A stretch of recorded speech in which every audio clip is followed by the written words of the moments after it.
my buddy Nick that I work with took vacation, so the last week and a half I've been super busy, and I try to record these on my lunch breaks as my sense of just relaxing and calm.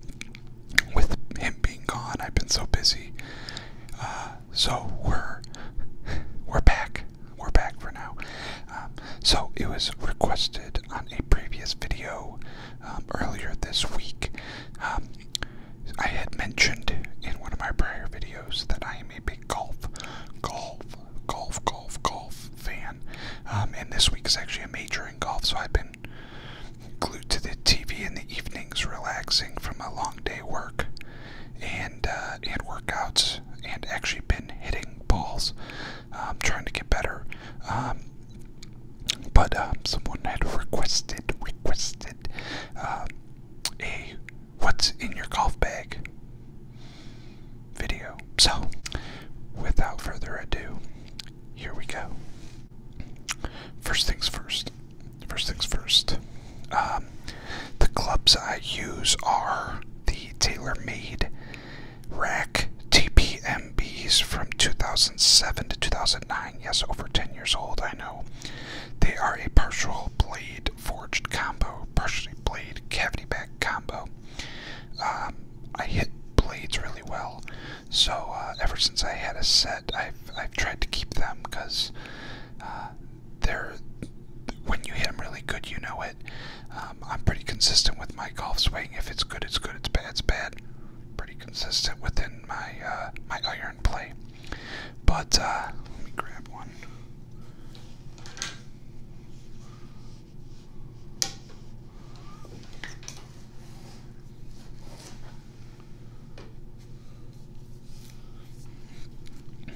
So this is what the back end looks like. This is the 8-iron TaylorMade rack. It is the TP version, and they're actually, in really good shape. There's not a ton of, there's no rust on them. Just dirt from me hitting balls yesterday. Because, I'm really the best at cleaning my clubs. Probably should be better at that, but I usually clean before I hit anyways. If I play a normal round of golf, I'll grab a wet rag, wipe her down, and then make my approach and hit. So I play these kind of irons. So this is the blade back. There's no cavity, full cavity. Let me grab. Yeah,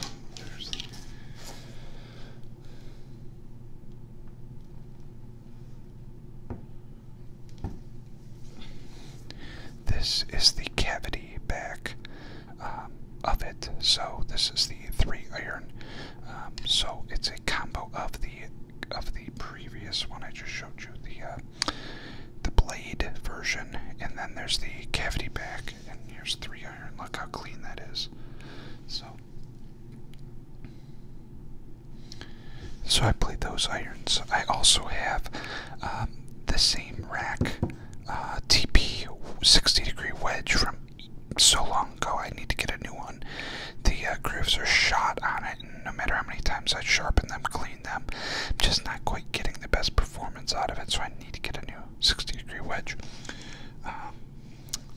On the iron or wedge perspective, I have 2 Cleveland CG15 wedges with the zip grooves. The Tour zip grooves. But with the zip grooves, I hit both of these pretty well in general. I've always been a big proponent of the 60-degree wedge around the green. I've learned over many years of golf how to hit different shots from different lies, fairways, rough. I mean, even all the sprinkler heads. So I got really good with the 60-degree wedge, so I would grab that and go. But I'm trying to evolve a little bit. I've been using the 56 a little more around the green, and even like a 7-iron, little punch and run, punch or chip it up, and then let the contour of the green take the ball where it needs to go. When it comes to woods or above, I actually have a hybrid, 3 hybrid, I believe, or it's close to a 3-iron hybrid. Also a 3 wood and a driver. and a putter, of course, because everyone needs a putter. I actually, before we get into the woods, I have 4 putters. I've got a Nike Method, which is not currently in the bag. I've got an older Taylor Odyssey White Hot that is a belly putter style, which is now, of course, banned. Anchoring the club to your body to make the stroke is the illegal action. So, but I love that putter. It's a center shaft putter, so I might chop that down because I believe I was one who made it a belly. So I think I'm going to chop that down and put a normal grip on it and start using that a little more because I love the way it feels. It feels so good. Oh, when you hit the sweet spot on that, it's I don't even know how to explain it, but it feels super good. I also have a super old Wilson putter. It was my very first putter. It looks like circa Jack Nicklaus in frickin' 1965. And then I also have the one I have in my bag, which is a Yes putter.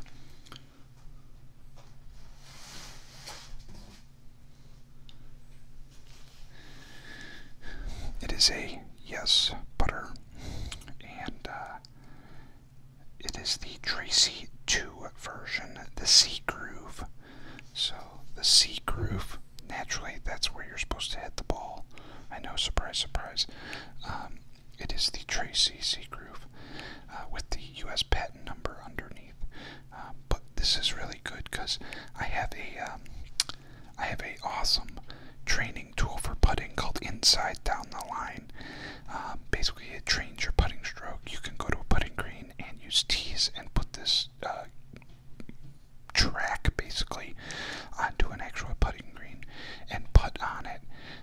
I'll see if I can find a link to that and throw that in the description if you're interested in learning more about it. But I use that a lot, but the Method putter that I got for a gift from my wife, it doesn't have a flat back, so it's hard to trace the putter on the track without a flat back. So I bought this gem that has a flat leading edge. I actually took the price tag off this. I got it from a local Play It Again Sports here in Northwest Ohio for like $12 because it's an older item. So it works, it feels good. I actually putt decent with it.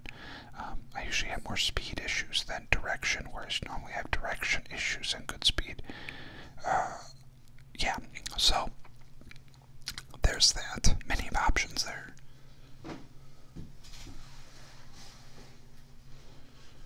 For the hybrid,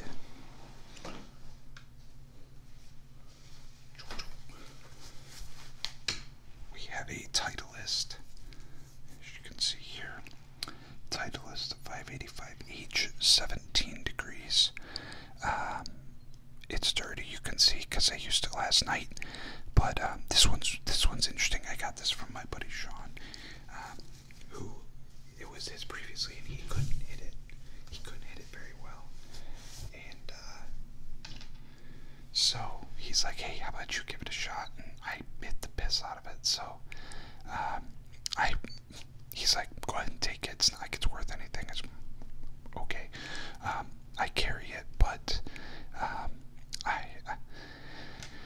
I'm debating because I currently carry 3 wedges, a 50, a 56, and a 60.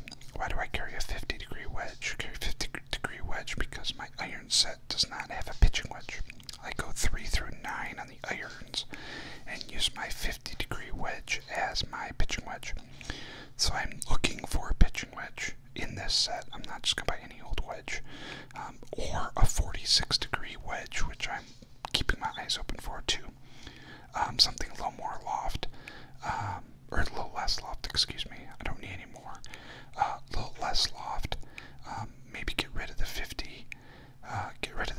Get a 46 or somewhere in there to represent a closer to a pitching wedge, because I've got a decent gap right now between my 9 iron and my 50-degree wedge. So yeah, I'm working on that though. That takes time. Definitely almost dropped it.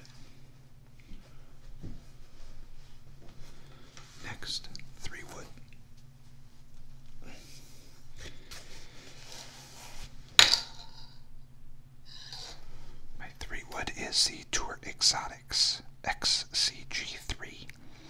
It is 13 degrees, which is really low for a 3-wood, seeing as most drivers are 10.5 degrees. And most senior drivers, ladies and seniors, creep up to the 12 to 14 range. So this is really low loft 3-wood. I like it. I hit it really good. Hit it far. Direction sometimes can be a little issue with this, because when I bust this out, let's see right here, boom.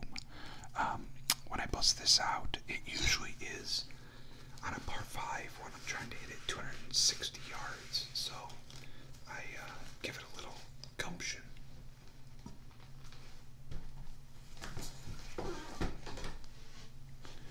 I give it a little extra, so sometimes I can spray it a little bit, whether it's right or left. My miss lately has been right going left, so I'll push it and they'll come back. But sometimes I will push it and it won't come back, or sometimes I'll pull it and it'll keep going left, being right-handed. So the last club in my bag is my driver. Now everybody loves the driver. Go to a driving range and 9 out of 10 people are hitting driver, driver, driver. I live under the fine mantra of drive for show, putt for dough. Honestly, because I can hit the ball decent ways, usually average between 295 and 310 on most courses, pending the weather and situations, right? But my driver is protected. It has a protector. It has a protector. Rocky treats me well, right, bud? Hi. Rocky has kept me company on my driver for many years. If I buy a new driver, which I've been through 3 or 4 drivers, I replace the head cover with Rocky, and then if I trade it in or sell it, I've got the other head cover that's in really good shape. But Rocky here treats me really well. So my driver. Sorry, bro.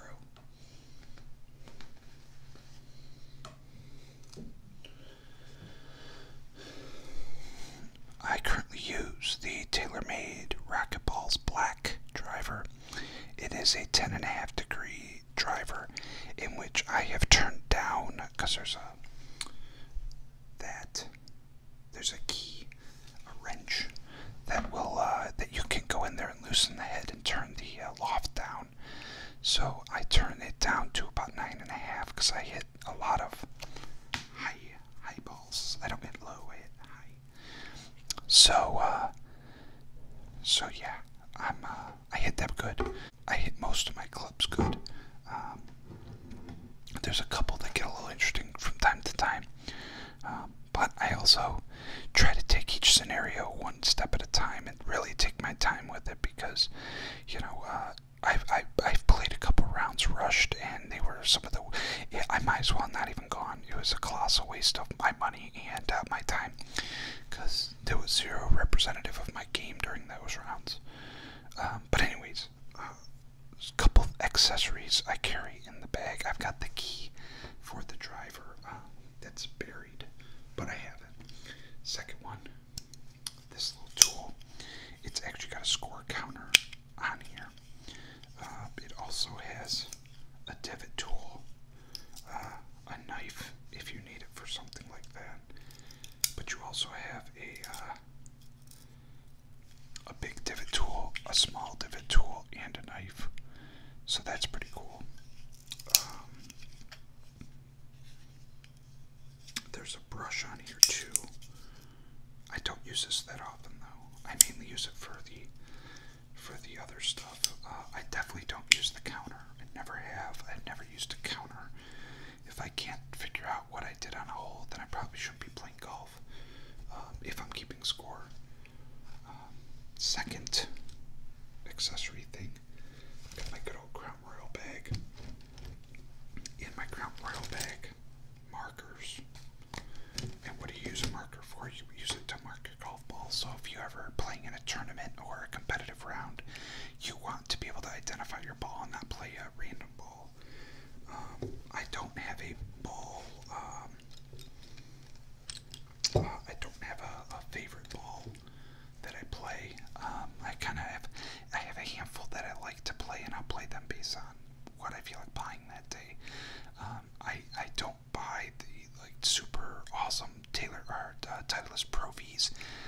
have zero reason to spend $40 on a box of $45 on a dozen golf balls that I'll lose or scuff in the first round. So I don't play those.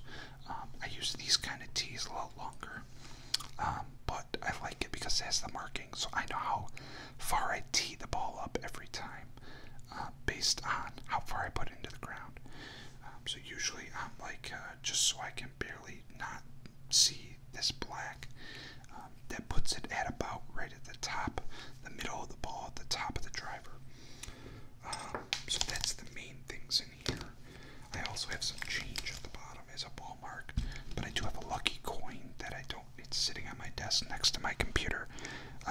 It is a rand, I believe it's a Swiss rand. Australian rand, no, it's Australian dollars, a Swiss rand, I believe. But I apologize if I got that wrong. It is a 1 rand, but I like it. It's small. It's not quite as huge as a quarter, but it's not as inexplicable as a dime, so it works. Also, another thing I always have in my bag, a shaker bottle with water, or time for my ever so favorite Axe and Sledge promotion of the day. So I have this, usually full, and I add into it the grind, which is the EAA BCAA hydration blend, so it can keep me hydrated. It's like similar to drinking a Gatorade, except you're adding in amino acids, which help build and maintain muscle. So this here is the Big Melons flavor, which was a limited edition for the grind for the July 4th of America, July 4th week special. I didn't purchase it. I actually won it from a friend's. He put up a contest on Instagram in which I somehow happened to win when he pulled my name out of a protein container. So that was pretty cool. I'm not a watermelon person whatsoever, and that watermelon is really good. Maybe it's because I dilute it so much that it's not so much like kick you in the sack watermelon. But if you were to go to the Axe and Sledge website today, which there will be a link in the description, along with a discount code, so make sure you head over there and get some of these. The other flavor I highly recommend is Swamp Beast. It is the appleberry flavor. I have a hard time explaining how it is, because it's not like a Granny Smith apple, but it's also not like, you know, boysenberry or anything either. It's green. It looks like sewage, which is why they call it Swamp Beast, because it looks like a swamp. But it is so good. It's so refreshing, especially with some ice cold water. So that's mainly all the accessories and stuff I take with me. I do have also another reason to have those markers is because if you can't find a pencil for the scorecard, you've got a marker, you got some form of writing utensil. I also will carry protein powder. This I pulled literally right out of my bag. So I've got protein powder in my bag. So I carried that as well. I try to make sure I have a snack or a Gatorade or like a hydration drink, especially because mainly golfing here in the summer it can be very warm, in which you can get dehydrated very quickly. So I highly recommend you do that. So yeah, that's going to do it for today. I just wanted to hop on here by request to talk about what's in my golf bag since I love golf. And I hope you have a wonderful day. I think Rocky and I are going to go and hit some more balls tonight, even though I hit him yesterday. I think Rocky and I are going to go have some bonding time.